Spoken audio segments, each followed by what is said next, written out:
L'élargissement de l'assiette fiscale, quelle implication du secteur privé?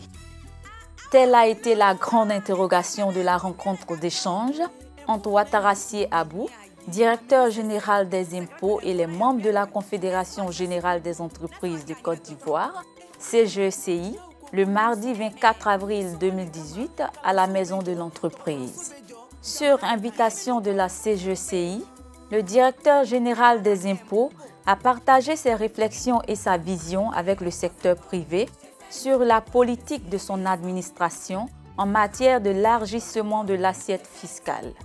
Avant l'entame de la présentation du conférencier, M.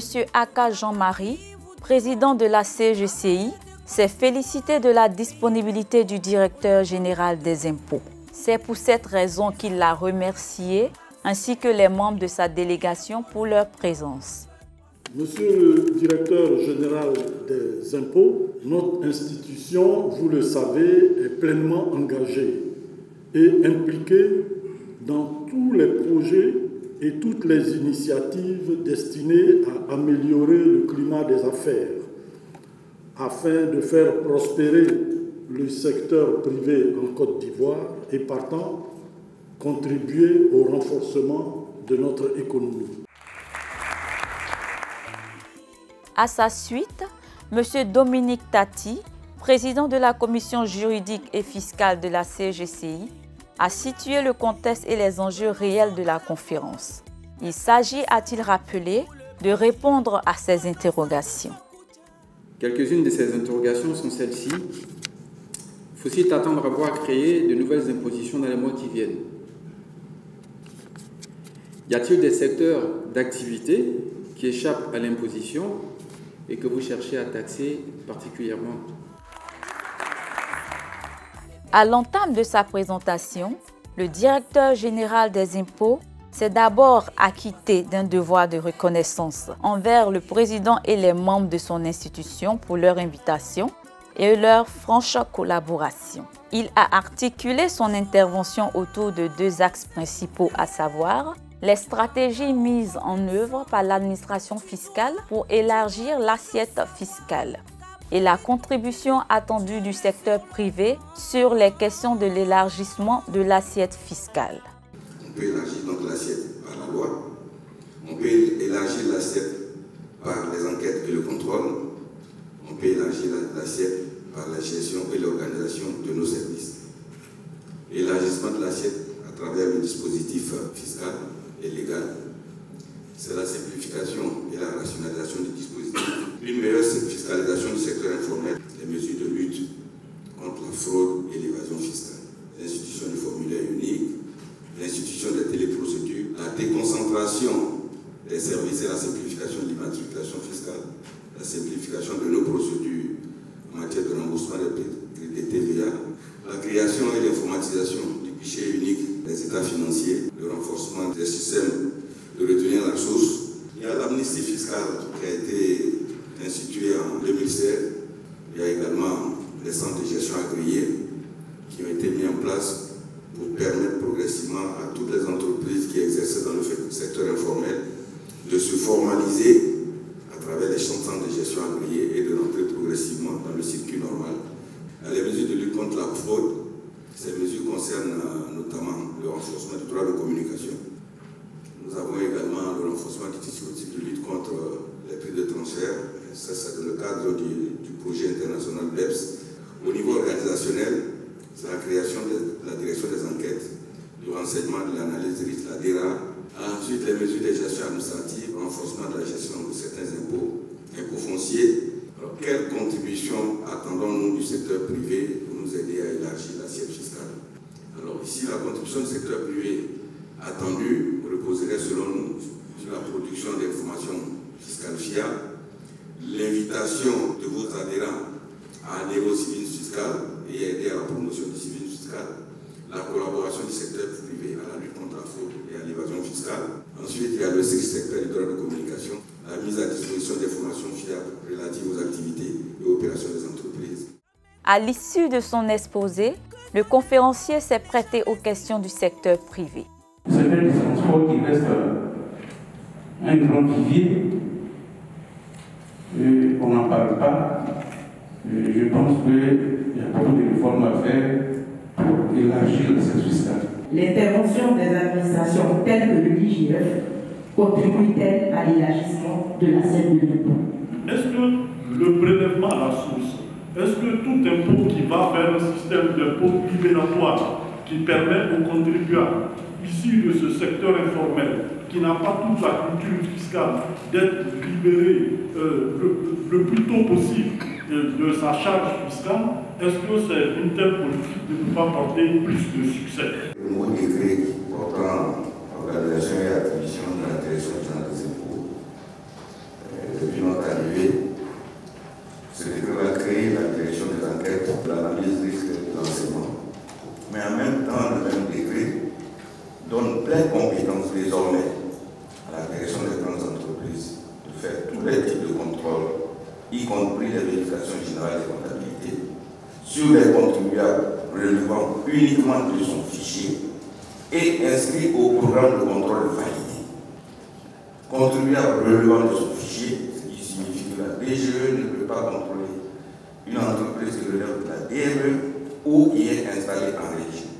Deuxième élément, c'est que la DGE n'est compétente pour engager des contrôles que sur les entreprises inscrites au programme. Ce qui signifie qu'un contribuable qui n'est pas inscrit à un programme de vérification, sauf autorisation expresse du directeur général des impôts, ne doit pas faire l'objet de contrôle. Puisque les critères d'inscription au programme de vérification, je vous ai indiqué qu'il y a des critères. Il faut qu'il y ait des indices probants qui puissent militer au contrôle d'une entreprise qui n'est pas préalablement inscrite au programme. Donc, la direction des grandes entreprises est compétente désormais pour faire tous les types de contrôles. Le contrôle sur pièce, le contrôle sur place en contrôle de vérification partielle, en termes de vérification partielle, et le contrôle sur place en termes de vérification générale de comptabilité. Il en est de même la direction des moyennes entreprises, qui est également compétente pour tous les types de contrôles sur ses contribuables, pourvu que ces contribuables soient inscrits au programme de contrôle validé. Et enfin, la direction des vérifications fiscales nationales. Vous avez vu que l'appellation a changé. D'abord, elle ne fait plus des enquêtes. Elle fait des vérifications fiscales nationales, ce qui suppose qu'elle peut intervenir sur le fichier des contribuables de la DGE. Elle peut intervenir sur le fichier des contribuables relevant de la direction des moyennes entreprises. Elle peut intervenir sur le fichier des entreprises gérées en région.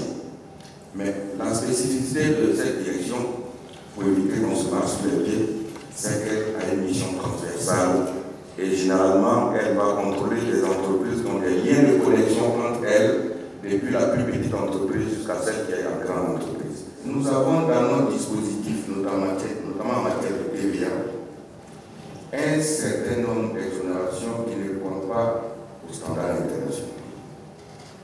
Ça, donc, ils ne répondent pas à la philosophie globale de la TVA. Nous avons toujours dans le même dispositif un certain nombre d'exonérations qui ne sont pas conformes aux standards régionaux, notamment de l'UEMOA. Ce sont ces exonérations-là que nous voulons aligner.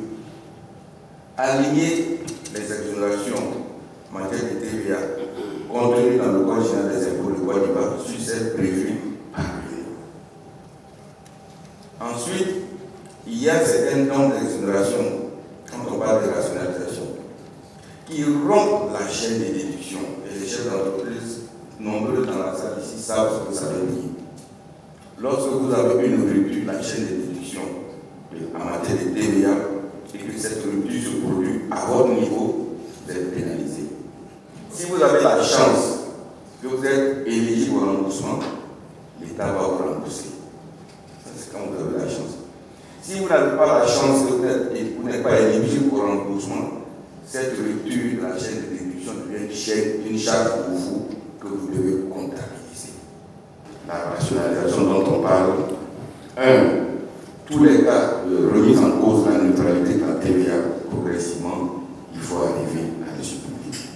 Toutes les exonérations qui ne sont pas conformes à un schéma normal de TVA, qui ne sont pas conformes au schéma de la TVA que nous avons adopté dans le cadre communautaire, il faut progressivement que nous arrivions à mettre fin à cette exonération.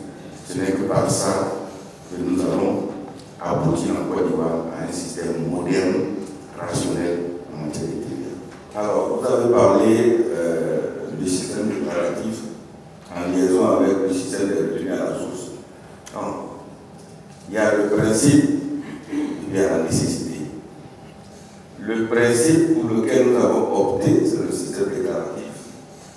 Mais la nécessité de nos économies fait qu'au jour d'aujourd'hui, si vous n'avez pas de système de retenue à la source, vous perdez une bonne... Déjà que nous perdons une bonne partie, nous allons perdre tout ce qui relève du secteur informel. Concernant la détermination de la pression fiscale, il y a la non-fiscalisation d'un certain nombre de secteurs qui ont un gros poids dans l'économie, mais une faible contribution fiscale. C'est le cas de l'agriculture. L'absence de fiscalisation d'un grand pan de notre agriculture joue en défaveur en termes de remontée de la pression fiscale. Progressivement, comme je l'ai dit, il faudrait qu'on arrive à une fiscalisation du secteur agricole, bien sûr en adéquation avec la politique de nos autorités en la matière. L'élargissement de l'assiette en matière d'impôts fonciers, donc ça veut dire rechercher toutes les maisons que nous n'avons pas pu recenser. L'élargissement de l'assiette en matière de TVA, par exemple, c'est tous les chiffres d'affaires qu'on nous a toujours cachés, qu'on n'a pas vu, qu'on cherche à récupérer. Alors, communication sur les impôts, nous allons continuer. Malheureusement, chers maîtres, nous sommes aussi tributaires des organes de diffusion qui ont leurs horaires, et nous allons peut-être voir comment est-ce que nous pouvons communiquer autrement. Concernant donc l'impôt, il y a quand même un certain nombre de produits que nous avons mis actuellement à la disposition des contribuables qui devraient permettre d'élargir l'assiette ou en tout cas de faire en sorte que nous ne perdions pas trop de recettes. C'est le paiement des impôts sur le portail IMO, c'est le paiement des impôts désormais via le téléphone mobile, c'est les déclarations aujourd'hui d'impôts qu'on peut faire en ligne, notamment la production des états financiers avec l'application IAS. D'ici quelques années, vous ne trouverez plus les vérificateurs pour vous faire des tableaux de rapprochement comme vous le faisiez. Nous avons des applications aujourd'hui qui sont en test, qui doivent nous permettre de reconstruire toutes ces informations et nous permettre d'élargir l'assiette à partir de nos bureaux aussi. Parce que quand on parle de l'élargissement de l'assiette, ce n'est pas forcément les recensements sur le terrain. On le voit, la question de l'élargissement de l'assiette fiscale est d'actualité et constitue une préoccupation majeure pour la Direction générale des impôts, d'où l'appui très attendu du secteur privé, moteur de l'économie nationale. De son côté, l'administration fiscale jouera sa partition, mais compte sur les opérateurs économiques pour dénoncer les entreprises qui ont décidé de prospérer dans l'économie souterraine. Le secteur privé est également invité à exercer le droit strict de communication ainsi que la mise à disposition d'informations fiables relatives aux opérations réalisées par les entreprises. Enfin, l'adhésion pleine et entière au civisme fiscal, c'est-à-dire l'accomplissement volontaire par tous de leurs obligations fiscales. C'est à cette condition que nous arriverons à une fiscalité souple, à base élargie et à des taux de prélèvement modérés. Ensemble, cultivons le civisme fiscal.